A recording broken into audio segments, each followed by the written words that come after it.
Welcome back to Tim's Vino Ventures. Delighted that you're tuning in for our second episode, which is going to focus on the Swiss-German speaking regions of Switzerland, and an in-depth interview with the iconic restaurateur Mark Mosimann of Mosimann's of Belgravia. But before we delve into, I just thought I'd take a few moments to remind you of our journey. So we started out in episode 1. We've covered the French-speaking cantons of Vaud, Valais and Neuchâtel, and heard about the super interesting white Merlot and Merlot of the Italian-speaking canton in Ticino. Also, I'm conscious that in episode 1, so excited to tell you about all these wonderful wine regions and wines, I probably didn't take enough time to properly introduce myself. So just a few things about me and how I arrived at Tim's Vino Ventures. So after working in the world of corporate pharmaceuticals for 20 years, 5 years ago, I decided to take a semi-retirement project, although I'm probably never been busier in my working life, to go and do something that was my passion, and that is wine.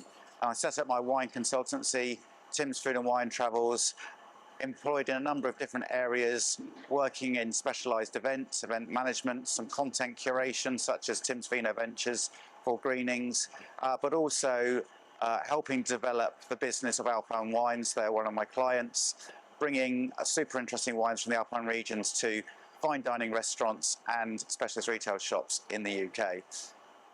Wine really is a passion of mine and developed over the last sort of 25 years, visiting wine regions. And people often say to me, what was it about wine that really first caught your interest?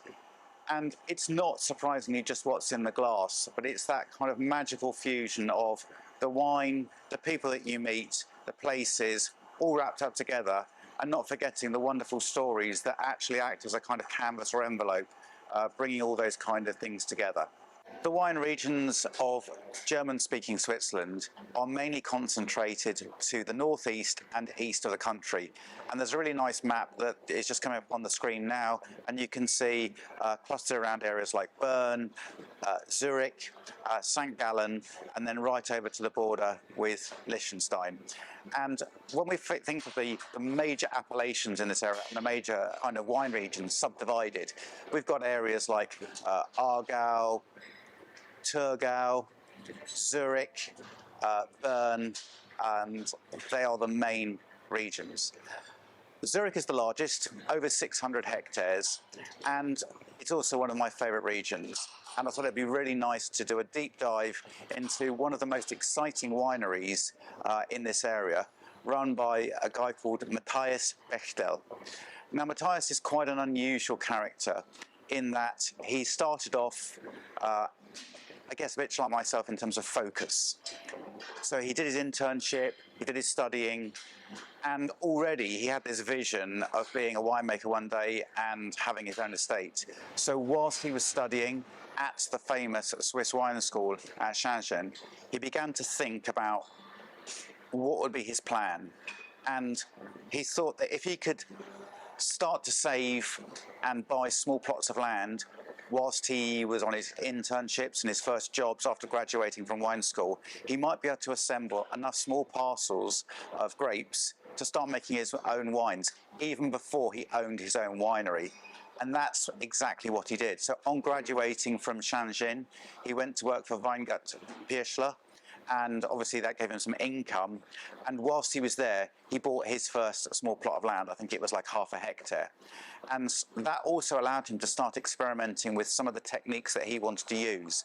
Low intervention, working in a way that used minimal intervention in the winery, focusing on the purity of the fruit.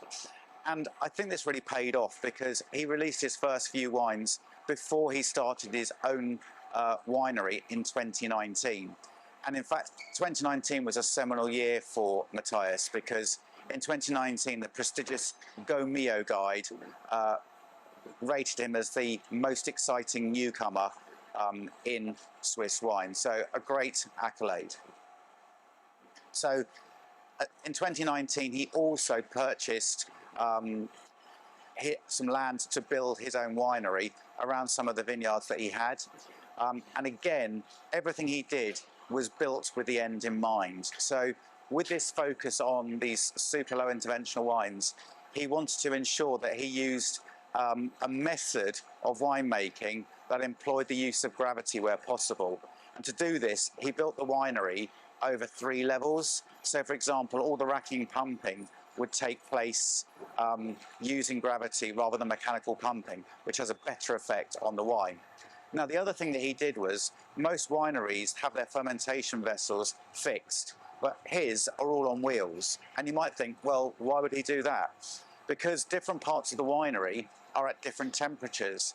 And so again, focusing on reducing his carbon footprint and just having a more kind of holistic and sustainable approach to winemaking, he can move his tanks around the winery depending on whether he's trying to manipulate temperature. So, you know, some other kind of interesting things that he's doing in the winery.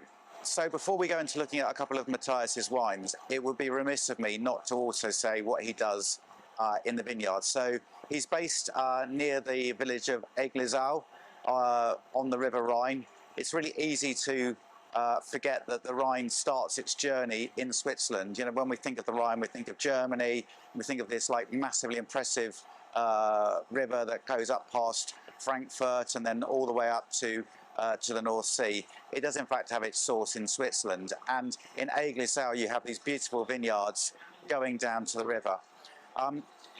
One of the things that Matthias is really keen on, in line with his whole kind of credentials around sustainability, is no pesticide, minimal use of herbicides and pesticides in the vineyard. So the fruit is kind of bordering organic. It's very ethical in terms of its production, and then obviously it gets that special treatment in the vineyard itself.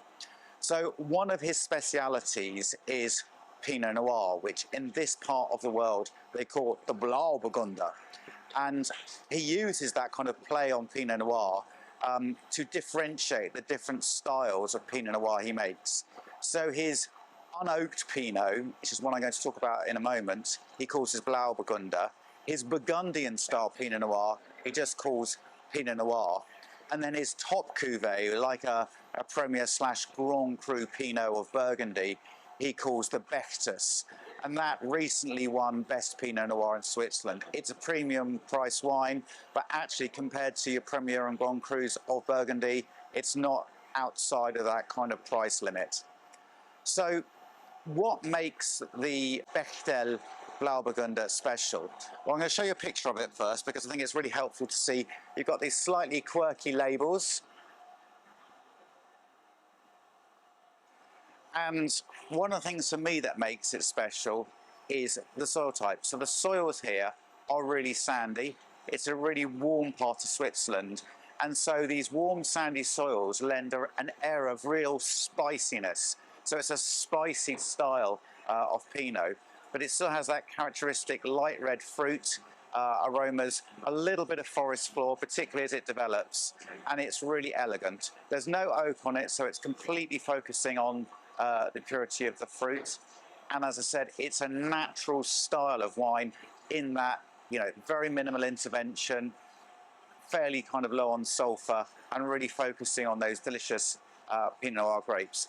And of course, this is a really great representation of the area because Pinot Noir is the most widely planted grape in this area, and red wine is much more widely planted, or red grapes are much more widely planted than white grapes in this particular region.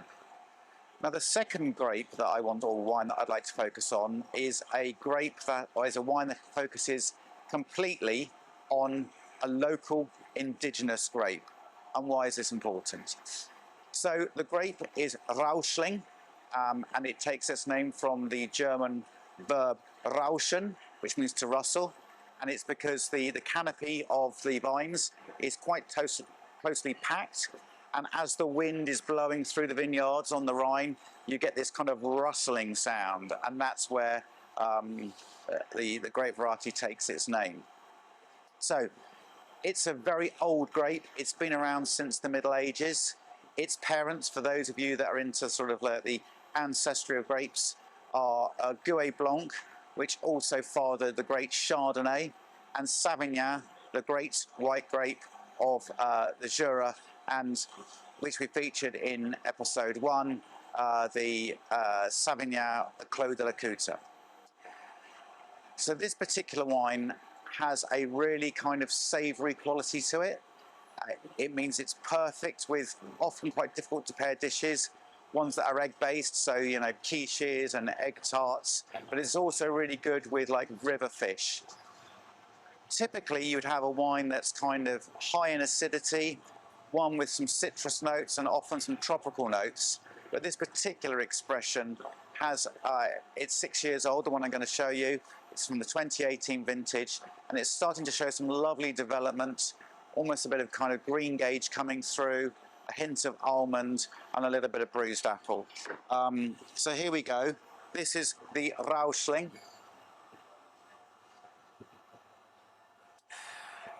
Now this wine is featured on the wine list at a fantastic gastronomic hotel and restaurant, the Five Arms in Braemar in Scotland. Giorgio, the sommelier there, really loves it, and you can find that on the wine list there. So I just want to say a few more things about Rausling. So Rausling used to be found throughout Germany, Switzerland and Alsace, but today it's only found in Switzerland in only one particular part, which is these German-speaking cantons that we're focusing on today. So it really is, if you like, the signature grape of this area, the rare signature grape of this area. And this particular Rausling I love because it uses acacia wood barrels, and that actually brings something to the wine. It's also aged on the lees, so it's got some nice kind of weight and texture, and it really is a delicious wine. Ideally, you'd like to serve this around about 10 to 12 degrees, and it's probably approaching the peak of its drinking window, being a 2018 vintage. Also, I didn't mention the Pinot Noir that we were talking about, the Blauburgunder that came from Matthias. Is also available at the Sun Street Hotel in Shoreditch, which we featured in episode 1. And also, for those of you that might be familiar with the Royal Automobile Club in Pall Mall, they featured it on their Swiss wine pop-up about 18 months ago when they brought a chef over from Switzerland, and it's one of the wines that they used on their tasting menu for that Swiss pop-up. The other place you can find it to drink in London is the Private Members Club, 67 Pall Mall, which is probably the ultimate private members wine club in London. And then outside of London, there's a number of wine shops where you could find it, particularly in the Surrey area. There's the Wine Reserve in Cobham, which keeps the Bechtel Blauburgunder 2019 vintage. It's really easy for me to get very excited about Swiss wine because it's a passion. So I thought it would be a great idea to take you over to arguably Britain's most iconic Swiss venue, the super awesome Mosimann's in Belgravia, where we're going to sit down with Mark Mosimann, the joint managing director, and just get his perspective on why Swiss wine is so special.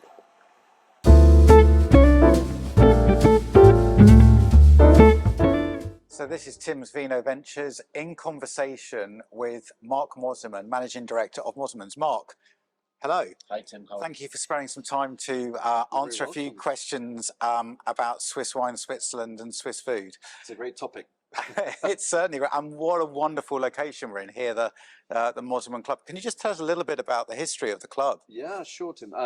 So the building, as you see, it's an old church. It was built back in 1830. Yeah. It was built as a Scottish Presbyterian church, and Right. actually where the wine cellar is behind us is where the church organ used to be when it was built. Some would argue a better use of space now, I don't know. We also have 7 private rooms through the building, different Wow. sizes, the smallest for 2 people, the largest up to 50. Yeah. And my father took it over and founded the club in 1988. He was previously the head chef at the Dorchester, where he earned himself 2 Michelin stars, and then he came over here, fell in love with the building, and kind of the rest is history. We're now in our 35th year of operation. So.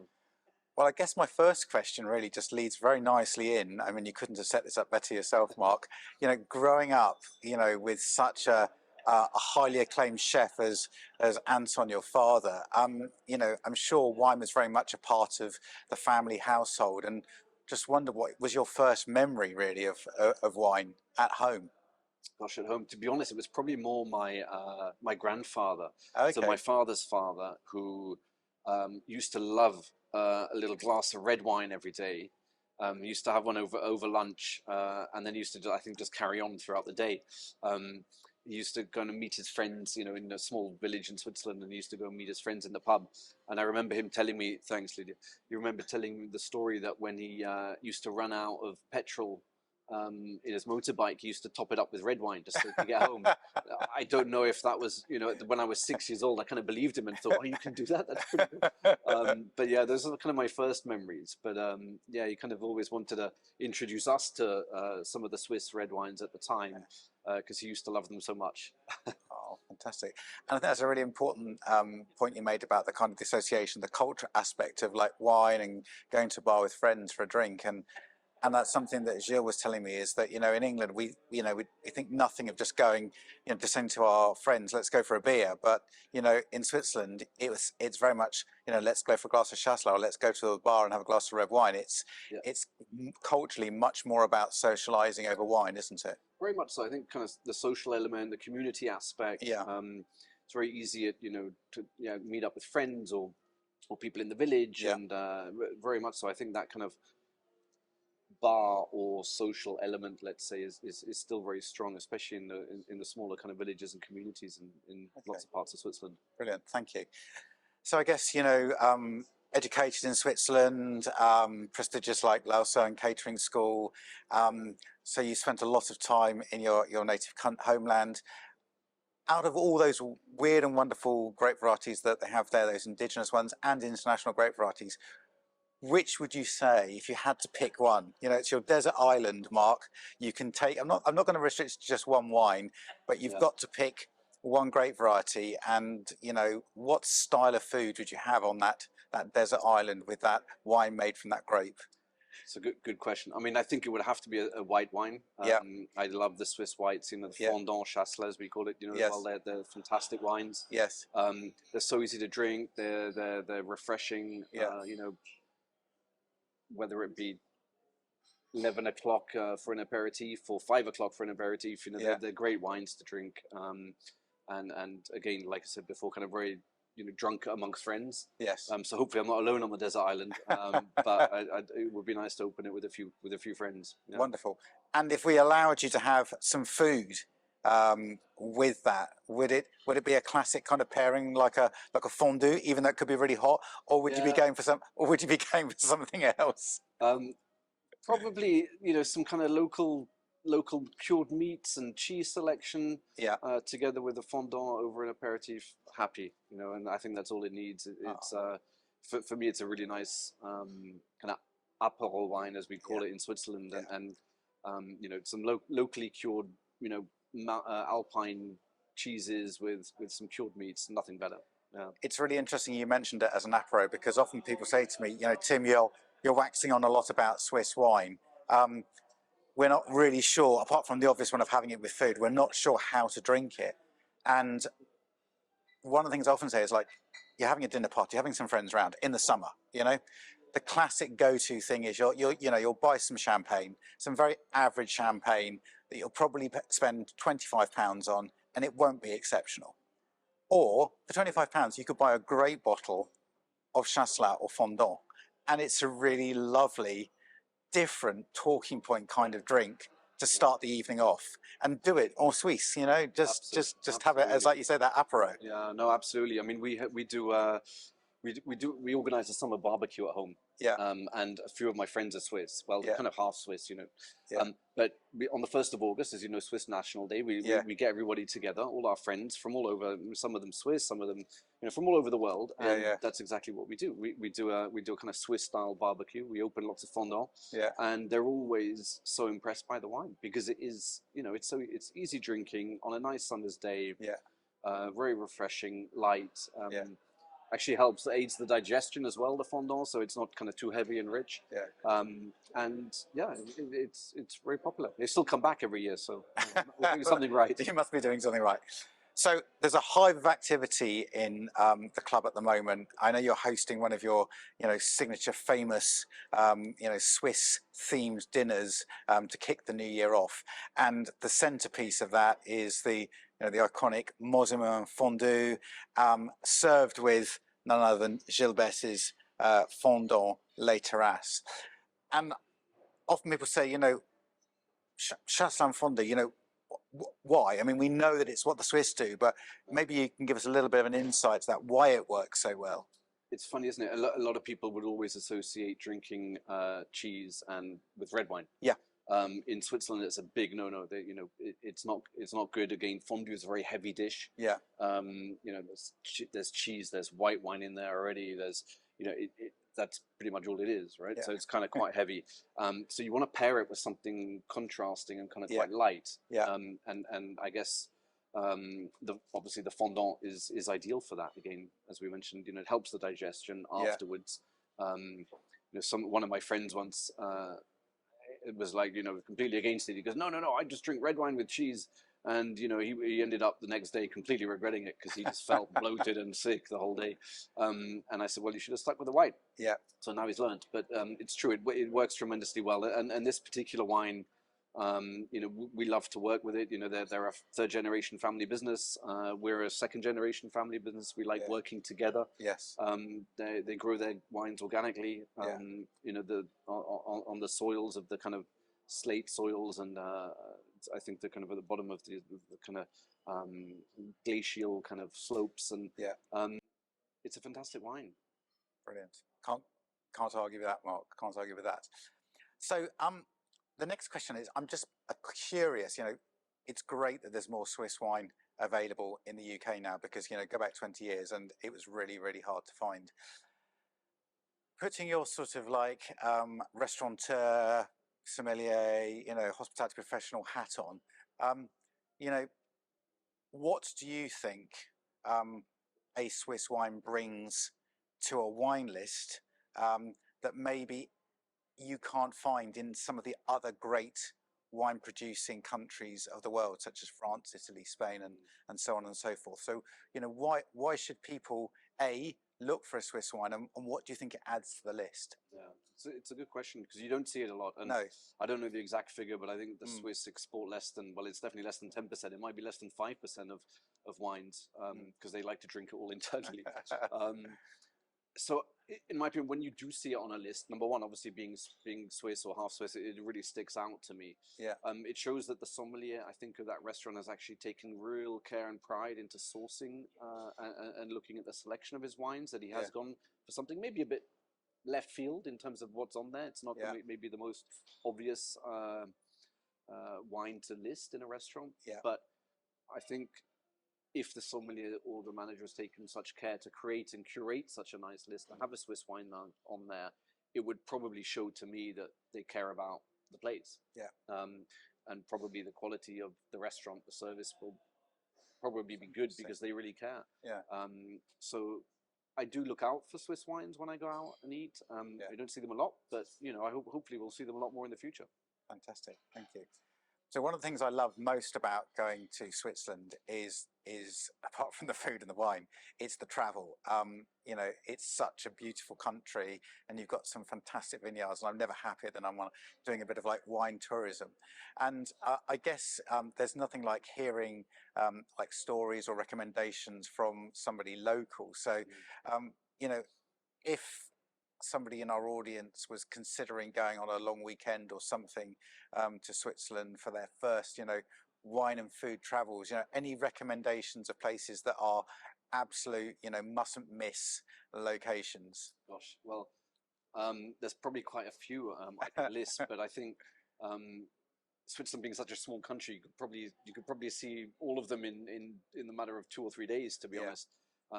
Definitely for me, around the lakes, around Lake Geneva, Lake Neuchâtel, beautiful, but Lake Geneva specifically in the Vaud area, the region of Vaud, spelled V-A-U-D.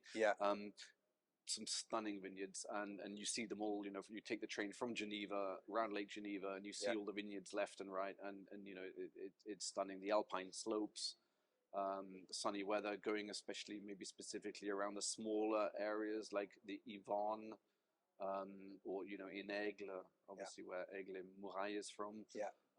There's just In the you can Chablais, walk yeah. and you can just Yeah. go to little caves and enjoy a nice glass of wine and see the backdrop of the mountains.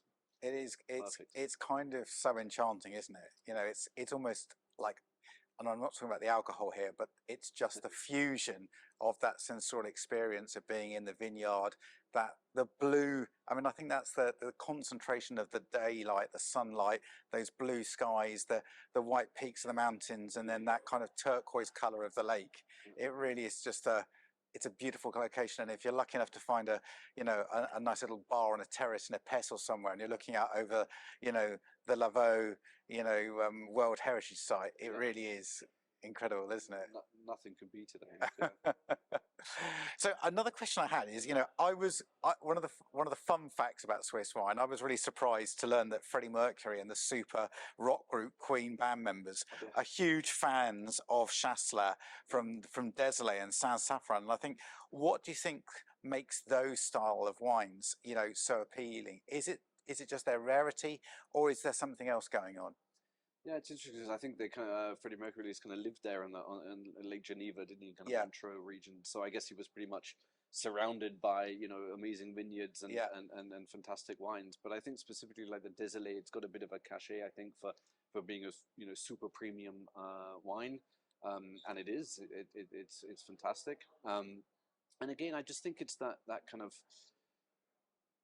maybe slightly higher end in terms of kind of what people think about Swiss wines, and when they hear Désolé, it does give it a bit more of maybe it has a bit more cachet. Yeah. But it is again a fantastic wine and very accessible. Yeah.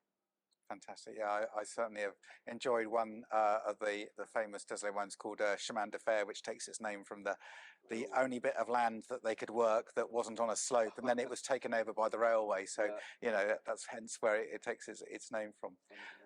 One final question, Mark, and thank you so much for all your insightful answers. It's been really, really interesting.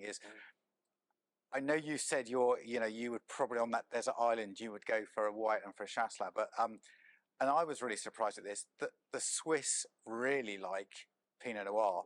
And, Pinot Noir is the most widely planted, most widely planted grape in Switzerland. So given the Swiss's love affair with Pinot Noir, I just wondered if you might have some thoughts on why they love Pinot Noir so much.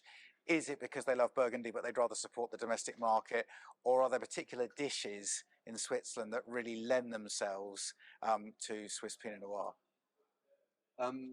Again, if you ask me if my grandfather was still alive and you asked him, he would just say because it's really easy to drink at 11 o'clock onwards because you can just carry on throughout the day. And you can always top up your motorbike afterwards. Well, exactly, you never know. Maybe that's why the consumption's so high.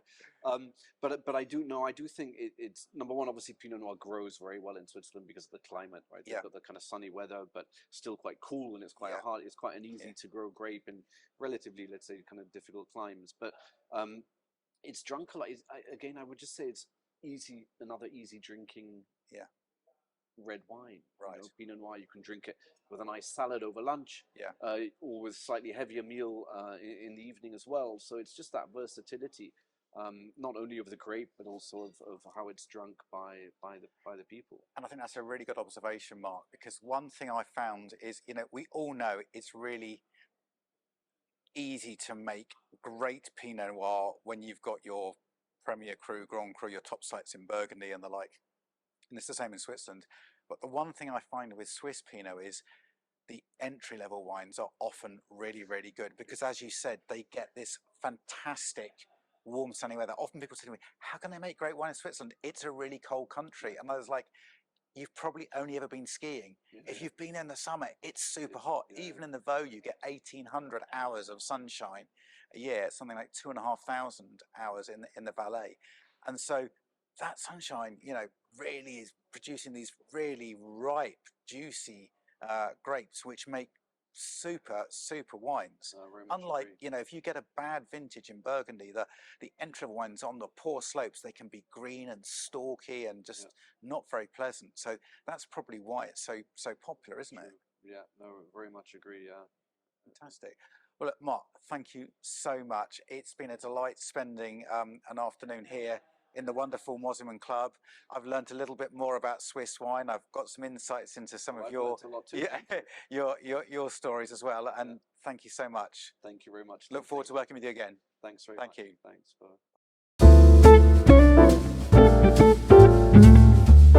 A huge thanks to Mark Mosimann for his wonderful insight into what makes Swiss wine so special. And I think that's a wrap for Switzerland. So we've covered all of the cantons in episodes 1 and finished off with the German cantons in episode 2. And now it's time to tell you about episode 3. So we are in London again. Wonderful Westminster Palace behind us, and that's a great intro into our theme for episode 3, which is English wine. Used to once be a bit of a joke, but now very exciting and actually leading the field, not just in sparkling, but in still wines too. Looking forward to bringing you episode 3 of Tim's Vino Ventures, wherever you choose to watch or listen to the podcast. Before I sign off, don't forget you can follow me on Instagram at Tim's Food and Wine Travels. Find out more on my website, www.timsfoodandwinetravels.com. And of course, a huge thanks to Greenings for their patronage and support of the podcast. Thank you so much and look forward to seeing you on episode 3.